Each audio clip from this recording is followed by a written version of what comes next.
இந்த உலகத்துல பாக்குறதுக்கு எல்லா பறவைகளும் சந்தோஷமா இருக்கிற மாதிரி தான் தெரியும். ஆனா அது உண்மை இல்ல.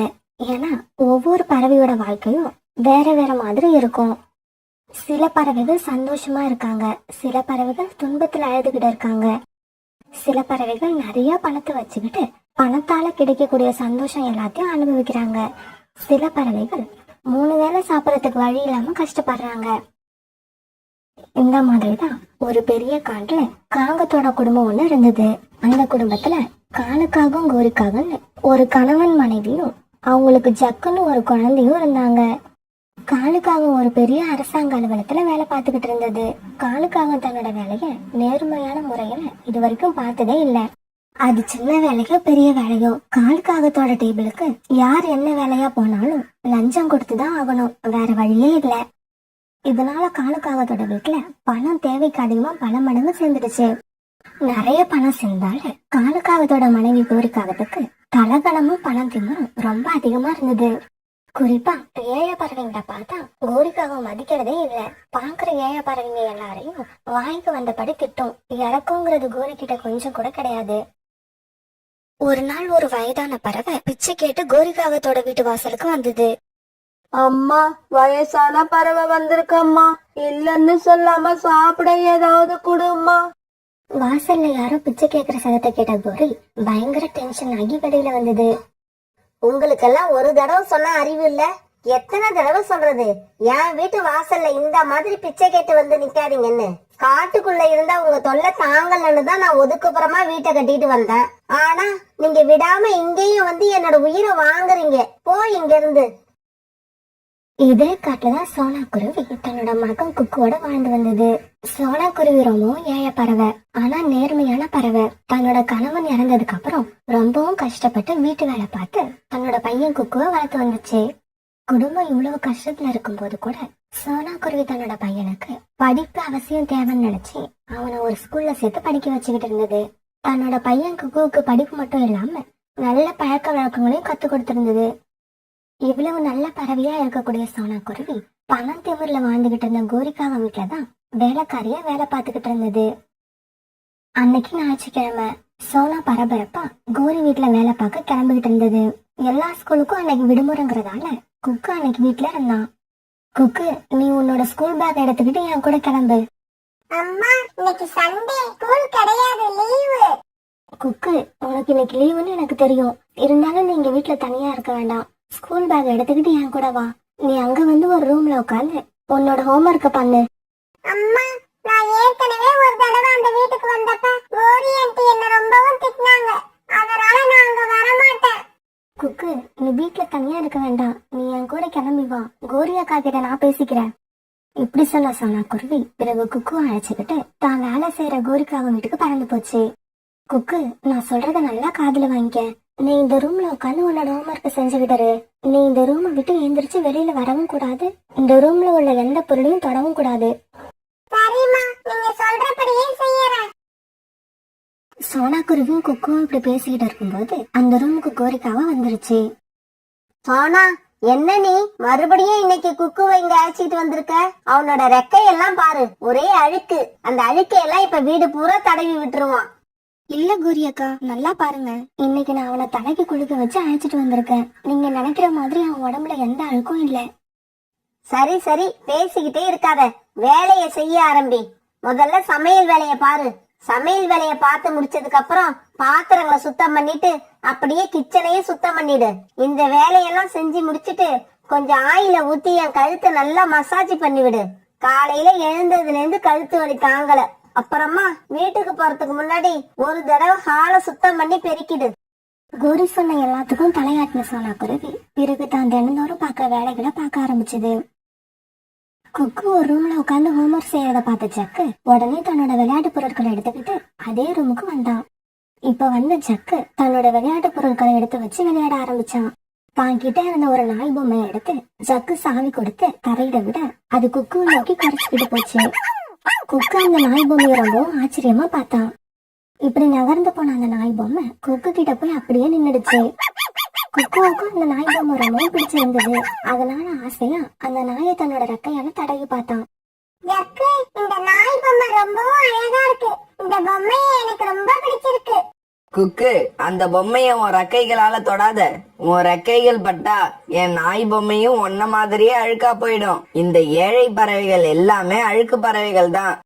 பிறகு ரொம்ப நேரம் ஜக்கு அந்த நாய் பொம்மையை வச்சு அந்த ரூம்குள்ளேயே விளையாண்டுகிட்டு இருந்தான்.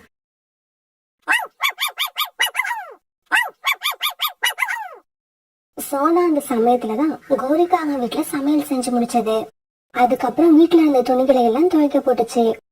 பிறகு பக்கத்துல இருந்த காட்டுக்கு போய் காஞ்ச மரக்குச்சிகளை ஒரு கட்டா கட்டி கொண்டு வந்து கோரிக்காவா வீட்டு வாசல்ல வச்சது. இதே சமயம் வெளியில போயிருந்த ஜக்குவோட அப்பா காலுக்காகவும் வீட்டுக்கு திரும்பி வந்தாரு. ஜக்கு, என்ன பண்ணிக்கிட்டு இருக்க? சீக்கிரம் இங்க வா. அப்பா இப்படி கூப்பிட்ட உடனே ஜக்கு எல்லா விளையாட்டு ஜாமான்களையும் அந்த ரூம்லயே வச்சுட்டு அப்பாவை பார்க்க வேக வேகமா பறந்து போனான்.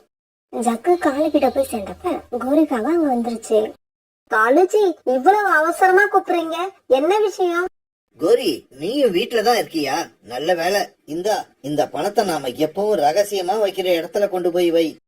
என்னங்க, ஏதோ பதட்டமா இருக்கிற மாதிரி இருக்கீங்க? அது ஒண்ணும் இல்ல கோரி. நாம இப்படி லஞ்சம் வாங்குற விஷயம் மேலிடத்துக்கு தெரிஞ்சு போய் நம்ம வீட்டுக்கு ரைடு வர போறதா கேள்விப்பட்டேன். அதனால இனிமே நாம கொஞ்சம் ஜாக்கிரதையா இருக்கணும். எக்காரணத்தை முன்னிட்டும் நான் கொண்டு வர்ற லஞ்ச பணத்தை அந்த ரகசிய இடத்தை தவிர வேற எங்கேயும் வைக்க கூடாது. காலுக்காக கோரிக்காகத்துக்கிட்ட இப்படி பேசிக்கிட்டு இருந்த அதே சமயத்துல ஜக்கு மறந்து விட்டுட்டு போன நாய் பொம்மைய குக்கு பாத்துக்கிட்டு இருந்தான். அந்த நாய் பொம்மை குறைச்சுக்கிட்டே வரது அவனுக்கு ரொம்பவும் பிடிச்சிருந்தது. அதனால ரொம்பவும் ஆசையா அந்த நாய்க்குட்டியவே பாத்துக்கிட்டு இருந்தான். இப்படி ரொம்ப நேரம் அந்த நாய்க்குட்டி பொம்மையே பாத்துக்கிட்டு இருந்த குக்குவோட மனசுல என்ன தோணுச்சோ தெரியல. திடீர்னு அந்த நாய் பொம்மையை தூக்கி தன்னோட ஸ்கூல் பேக்குள்ள போட்டுக்கிட்டான். குக்குவுக்கு நம்ம செஞ்சது சரியா தப்பா இதையெல்லாம் எதுவுமே தெரியல. அந்த நாய்க்குட்டி பொம்மைய பார்க்க அவனுக்கு ரொம்பவும் ஆசையா இருந்தது. அதனால எதை பத்தியும் யோசிக்காம அதை தூக்கி தன்னோட ஸ்கூல் பேக்ல போட்டுக்கிட்டான். கடவுளே, இந்த வீட்டை விட்டு வெளியே போற வரைக்கும் யாரும் என்னோட பேக்குள்ள அந்த பொம்மை இருக்கிறத பார்க்க கூடாது. குக்கு இப்படி நினைச்சுக்கிட்டு இருக்க இப்ப எல்லா வேலையும் முடிச்ச சோனா குருவி குக்குவை கூப்பிடறதுக்காக அந்த ரூம்குள்ள வந்தது. குக்கு, உன்னோட ஹோம்ஒர்க் எல்லாம் முடிச்சிருச்சா? அம்மா எல்லா வேலையும் முடிச்சிட்டேன், நீயும் முடிச்சிட்டேன்னு சொன்னா நாம வீட்டுக்கு கிளம்பலாம். அம்மா, நான் எல்லா ஹோம்ஒர்க்கையும் எப்பவோ முடிச்சிட்டேன். நான் உங்களுக்காக தான் வெயிட் பண்ணிட்டு இருக்கேன். சீக்கிரம் வாங்க, நம்ம வீட்டுக்கு போகலாம். பிறகு சோனா குருவி தான் பையன் குக்குவை கூட்டுக்கிட்டு தன்னோட வீட்டை நோக்கி பறந்து போச்சு. வீட்டுக்கு போன உடனே குக்குவுக்கு நாய் பொம்மை எடுத்து விளையாடணும் போல ஆசையா இருந்தது. இருந்தாலும் அம்மா இருக்கிறதால தன்னோட ஆசையை அடக்கிக்கிட்டு பேசாம உட்கார்ந்திருந்தான். இப்ப நாம எடுத்து விளையாண்டா அம்மாவுக்கு தெரிஞ்சிடும். அதனால அம்மா எங்கயாவது வெளியில போனதுக்கு அப்புறம் நாம அந்த நாய் பொம்மையை எடுத்து விளையாடலாம். பிறகு பணத்தை கொடுக்க வீட்டுக்கு வந்த காலுக்காகவும் மறுபடியும் தன்னோட ஆபீஸுக்கு கிளம்புனதுக்கு அப்புறம் ஜக்கு விளையாட்டு பொருட்கள் இருந்த ரூமுக்கு வந்தான். இப்படி வந்த ஜக்கு ரூம் பூரா தன்னோட நாய் பொம்மையை தேடி பார்த்தான். அவனுக்கு எங்கேயும் நாய் பொம்மை கிடைக்கவே இல்லை. இதனால ரொம்பவும் வருத்தமான ஜக்கு அழ ஆரம்பிச்சுட்டான். என்னடா ஜக்கு, என்னாச்சு? எதுக்கு அழுவுற? அம்மா, அப்பா என்னோட பர்த்டேக்கு ஒரு நாய் பொம்மை வாங்கி கொடுத்தாங்கல்ல, அந்த நாய் பொம்மைய காணோம். டேய் ஜக்கு, இதுக்கு போய் யாராவது அழுவாங்களா? நம்ம வீட்டுக்குள்ள நல்லா தேடி பாருடா, இங்கதான் எங்கேயாவது இருக்கும். இல்லம்மா, எல்லா இடத்துலயுமே தேடி பார்த்துட்டேன், எங்கேயுமே கிடைக்கல. கடைசியா அந்த நாய் பொம்மை குக்கு பக்கத்துல தான் போய் நின்னுச்சு. அதுக்கப்புறம் நான் அதை பார்க்கவே இல்ல. ஓஹோ, கதை அப்படி போகுதா? அந்த அழுக்கு குக்க கூப்பிட்டுட்டு வராதுன்னு சோனா கிட்ட எத்தனையோ தடவை சொல்லிட்டேன். இந்த மாதிரி வீட்டுல உள்ள பொருட்களை திருடிட்டு போறதுக்கு தான் சோனா அவனை இங்க அழைச்சிட்டு வரா போல இருக்கு. ஜக்கு, சோனா குருவி வீட்டுக்கு இப்பவே கிளம்பு. ஏழை பறவைகளுக்கு திருட்டு புத்தி இருக்கும்னு நான் நினைச்சது சரிதான் போல இருக்கு. சோனாவுக்கும் அவன் பையனுக்கும் இன்னைக்கு இருக்கு கச்சேரி. இப்படி சொன்ன கோரி தான் பையன் ஜக்குவை அழைச்சுக்கிட்டு சோனா குருவி வீட்டை நோக்கி வேகமா பறந்து போச்சு.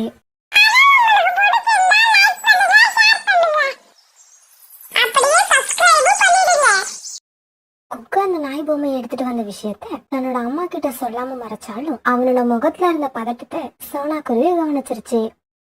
குக்கு, ஏன் உன் முகம் ஒரு மாதிரியா இருக்கு? உடம்பு சரியில்லையா? இல்லம்மா, நான் நல்லாதான் இருக்கேன். அப்படியா? ஆனா உன் முகம் இன்னைக்கு தெளிவா இல்லடா குக்கு, ஏதோ குழப்பத்துல இருக்கிற மாதிரியே இருக்கு.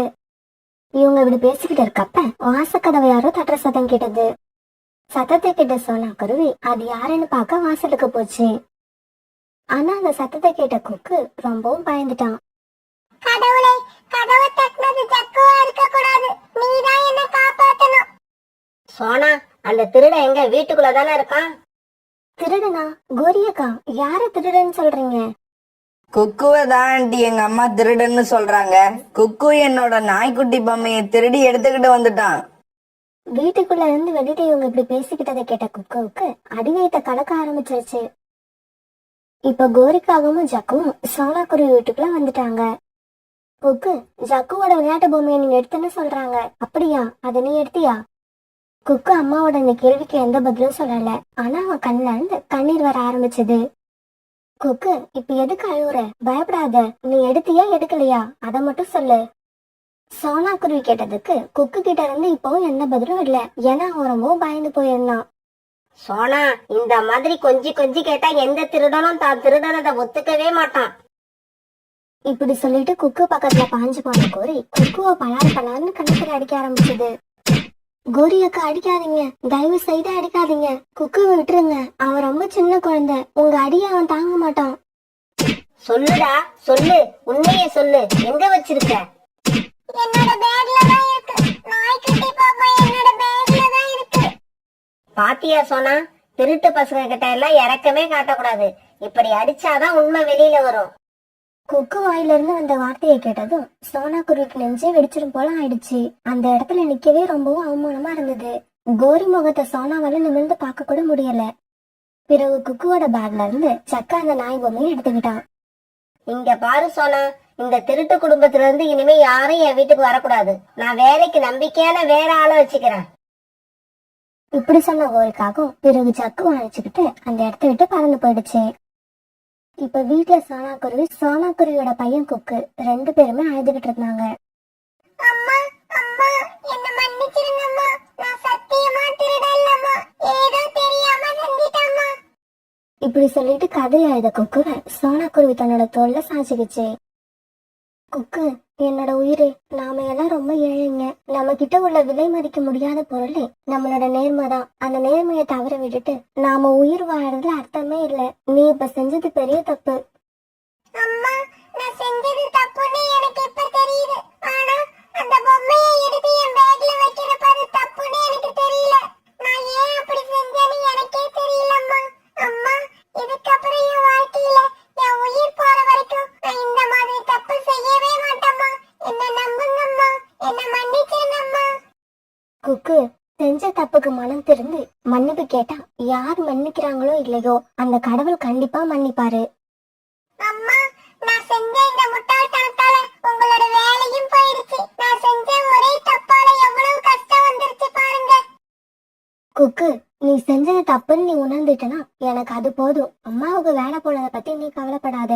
கடவுள் ஒரு கதவு முன்னா இன்னொரு கதவை கண்டிப்பா திறப்பாரு. குக்கு, நீ நடந்ததையே நினைச்சு அழுதுகிட்டு இருக்காம படுத்து தூங்கு. இப்படி சொன்னா பிறகு குக்கு கூட படுத்து தூங்க ஆரம்பிச்சது. குக்கு, ஜக்கு ரெண்டு பேருமே தங்களோட பள்ளி இறுதி வகுப்பை படிச்சு முடிச்சிட்டாங்க.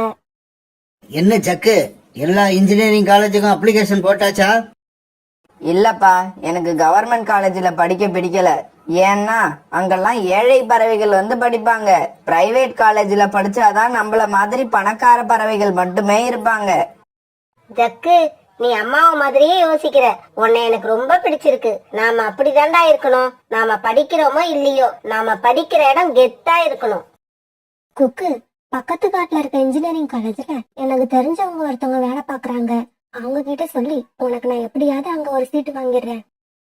அம்மா, எனக்காக நீங்க எந்த சிரமமும் பட வேண்டாம். நான் இன்ஜினியர் காலேஜ்ல சேர்ந்தா எப்படியும் மாசம் மாசம் நிறைய பணம் செலவாகும். அதனால நான் நம்ம காட்டுல உள்ள கேட்டரிங் காலேஜ்ல சேர்ந்து ஹோட்டல் மேனேஜ்மெண்ட் படிக்க போறேன். படிச்சு முடிச்சிட்டு நம்ம காட்டுலயே ஒரு ஹோட்டல் திறக்கணும்னு எனக்கு ரொம்ப நாளா ஐடியா இருக்கு. ஏன்னா இப்ப இங்க இருக்கிற எந்த ஹோட்டலுமே சரியில்லை. குக்கு, நீ பெரியவன் ஆயிட்ட. எது நல்லது எது கெட்டதுன்னு உனக்கே தெரியும். நீ தைரியமா எந்த முடிவும் எடு. கடவுள் உன் கூடவே கண்டிப்பா இருப்பாரு. இப்படியே சில வருஷங்கள் நகர்ந்தன. 2 வருஷத்துல அந்த காடு இப்ப ரொம்பவும் மாறிடுச்சு. சோனாக்குரியோட பையன் குக்கு ஹோட்டல் மேனேஜ்மெண்ட் படிப்பு முடிச்சுட்டு அந்த காட்டுக்குள்ளேயே ஒரு சின்ன ஹோட்டல் ஆரம்பிச்சிருந்தான். அந்த சின்ன ஹோட்டல் இப்ப கொஞ்சம் கொஞ்சமா வளர்ந்து ஒரு பெரிய ஹோட்டலா மாறி இருந்தது. அந்த காட்டோட மைய பகுதியில குக்கு இப்ப தனக்காகவும் தன்னோட அம்மாவுக்காகவும் ஒரு பெரிய வீட்டை விலைக்கு வாங்கியிருந்தான். கொஞ்ச வருடங்களுக்கு முன்னால அவங்க கிட்ட இருந்த வறுமை இப்ப இல்ல. அம்மாவும் பையனும் தங்களோட வாழ்க்கைய ரொம்ப சந்தோஷமா அனுபவிச்சுக்கிட்டு இருந்தாங்க. இதே சமயத்துல ஜக்குவோட குடும்பம் வேற நிலைமையில இருந்தது. இந்த வீட்ல முன்னாடி இருந்த காலுங்கிற காகம் இப்ப இங்க இல்ல. கவர்மெண்ட் ஆபீஸ்ல கிளர்க்கா வேலை பார்த்தாரே காலோ, நான் அவரை கேக்குறேங்க. ஆமாங்க, அவரை பத்தி தான் நானும் சொல்றேன். போன வருஷம் ஒரு இடத்துல லஞ்சம் வாங்கும்போது கையும் களவுமா மாட்டிக்கிட்டாரு. இந்த வீட்ல அவர் சேர்த்து வச்சிருந்த லஞ்ச பணத்தை கட்டுக்கட்டா எடுத்தாங்களாம். அவர் சேர்த்து வச்சிருந்த சொத்து எல்லாத்தையும் அரசாங்கம் எடுத்துக்கிச்சு. காலு இப்ப ஜெயில கம்பி எண்ணிக்கிட்டு இருக்காரு. காலுவோட மனைவியும் மகனும் இந்த காட்டுல தான் ஏதோ ஒரு மூலையில சின்ன வீட்டுல வாழ்றதா கேள்விப்பட்டேன். ஜக்கு, நம்மளோட நிலைமை இப்படி ஆகும்னு நான் நினைக்கவே இல்ல. கடவுள் கடைசியா இப்படி 3 வேளை சாப்பாட்டுக்கே கஷ்டப்படுற மாதிரி கொண்டு வந்து விட்டுட்டாரு. பணம் கட்டுறதுக்கு அப்பா இருக்காரு, நாம படிக்கணும்னு அவசியம் இல்லைங்கிற நினைப்புல சரியா படிக்காம என்னோட காலேஜ் வாழ்க்கையே வீணா போயிடுச்சு. ஆனா நான் இப்ப எந்த வேலை பார்க்கவும் தயாரா இருக்கு. எனக்கு தான் யாருமே வேலை கொடுக்கறது இல்ல. எங்க வேலைக்கு போனாலும் அப்பாவோட திருட்டு புத்தி தாண்டா உனக்கும் இருக்கும்னு திருப்பி அனுப்பிடுறாங்க. ஜக்கு, போன ஜென்மத்துல நாம என்ன பாவம் பண்ணணுமோ அதுக்கான தண்டனையை நாம இந்த ஜென்மத்துல அனுபவிச்சுதான் ஆகணும். ஜக்கு, நீ வீட்லயே இரு. அம்மா போய் இருக்கிற பிளாஸ்டிக் பொருளை கடையில போட்டுட்டு கிடைக்கிற பணத்துல சாப்பாடு ஏதாவது வாங்கிட்டு வர. இப்படி சொன்ன கோரிக்காகவும் அந்த பழைய பொருட்கள் இருக்கிற பெட்டியை தூக்கிட்டு பறந்து போச்சு. இப்படி கோரிக்காக தூக்கிட்டு போன பெட்டியில பழைய பொருட்கள் கொஞ்சம் இருந்துச்சு. வீட்டுல இருந்த விலை உயர்ந்த பொருட்களை எல்லாம் கொஞ்சம் கொஞ்சமா வித்து சாப்பிட்ட கோரிக்காக கிட்ட கடைசியா மிஞ்சினது அந்த பழைய பொருட்கள் தான். ஐயா, இந்த பெட்டிக்குள்ள உள்ள பொருட்களை வச்சுக்கிட்டு எனக்கு ஒரு வேளை உணவாவது கொடுங்க ஐயா. நானும் என் மகனும் 2 நாளா எதுவுமே சாப்பிடல. ஏமா, இது என்ன பழைய இரும்பு வாங்குற கடைன்னு நினைச்சியா? இது 3 ஸ்டார் ஹோட்டல்மா, 3 ஸ்டார் ஹோட்டல். உன்னோட பெட்டியை தூக்கிக்கிட்டு போமா இங்க இருந்து. இதையெல்லாம் தூரத்துல இருந்து பாத்துக்கிட்டு இருந்த கொக்கு இப்ப அந்த இடத்துக்கு வந்தான். உங்க பேரு கோரி தானே? ஆமாப்பா, என் பேரு கோரி தான். என் பேரை கரெக்டா சொல்லிட்ட. ஆனா நீ யாருன்னு எனக்கு அடையாளமே தெரியல. கோரி ஆண்டி, என் பேரு குக்கு. எங்க அம்மா பேரு சோனா. எங்க அம்மா கொஞ்சம் வருஷத்துக்கு முன்னால உங்க வீட்ல வேலை பார்த்தாங்க. ஞாபகம் வந்துருச்சு குக்கு, ஞாபகம் வந்துருச்சு. எனக்கு எல்லாம் ஞாபகம் வந்துருச்சு. ஆமா குக்கு, நீ இவ்வளவு பெரிய ஹோட்டல்லயா வேலை பார்க்கற? ஆண்டி, இந்த ஹோட்டல்ல நான் வேலை பார்க்கல. இந்த ஹோட்டல் என்னோடதுதான். ஆமா, இப்ப ஜக்கு எப்படி இருக்கான்? எங்க இருக்கான்? உடனே கோரி காலுக்காக ஜெயிலுக்கு போன கதையில ஆரம்பிச்சு எல்லா கதையும் சொல்லுச்சு. கோரி ஆண்டி, இப்ப நீங்க இந்த சாப்பாட்டை எடுத்துக்கிட்டு போங்க. அப்படியே நீங்க கொண்டு வந்த அந்த மரப்பெட்டியை எடுத்துக்கிட்டு போயிடுங்க. எனக்கு அது தேவையில்லை. அப்புறம் நாளைக்கு காலையில ஜக்குவை இங்க வர சொல்லுங்க. ஜக்குவுக்கு ஏத்த மாதிரி நான் ஒரு வேலை போட்டு தரேன். வேலையில அவனோட ஈடுபாடு எப்படி இருக்குன்னு பார்த்துட்டு அவனை நான் ஒரு நல்ல பொசிஷனுக்கு கொண்டு வரேன். இதை கேட்ட கோரி ரொம்பவும் சந்தோஷமாயிடுச்சு. பிறகு அந்த சாப்பாட்டை எடுத்துக்கிட்டு அங்கிருந்து பறந்து போச்சு. இருந்தாலும் அது கொண்டு வந்த மரப்பட்டிய அது எடுத்துக்கிட்டு போகல. அது அங்கேயே இருந்தது. பிறகு கொஞ்ச நேரம் கழிச்சு சோனாக்குருவி தன்னோட பையனை பார்க்க அங்க வந்தது. என்ன குக்கு, ஏன் இந்த இடத்துல இந்த மரப்பெட்டி இருக்கு? இப்படி கேட்ட அம்மா கிட்ட குக்கு நடந்து எல்லாத்தையும் சொன்னான். பிறகு சோனாக்குருவியும் குக்குவும் அந்த மரப்பெட்டி கிட்ட போய் அதை திறந்து பார்த்தாங்க. அதுல நிறைய பொருட்கள் இருந்தது. அந்த பொருட்கள் கூட குக்கு ஜக்கு கிட்ட இருந்து எடுத்துட்டு வந்த நாய்க்குட்டி பொம்மையும் கிடந்தது. அந்த நாய்க்குட்டி பொம்மைய பார்த்த குக்குவோட கண்ணுல கண்ணீர் வந்துருச்சு. அதை பார்த்த சோனாக்குருவி இப்படி சொல்லுச்சு. குக்கு, நாம செஞ்ச தப்ப உணர்ந்து மனம் வருந்துறவங்களோட மனசு எப்படி தெரியுமா இருக்கும்? மேகங்களே இல்லாம இருக்கிற வானம் மாதிரி ரொம்பவும் சுத்தமா இருக்கும். என்னோட பையன் மனசும் இப்ப அப்படிதான் இருக்கு. இப்படி சொன்ன சோனாக்குருவி குக்குவை தன்னோட தோல்ல சாச்சிக்கிச்சு.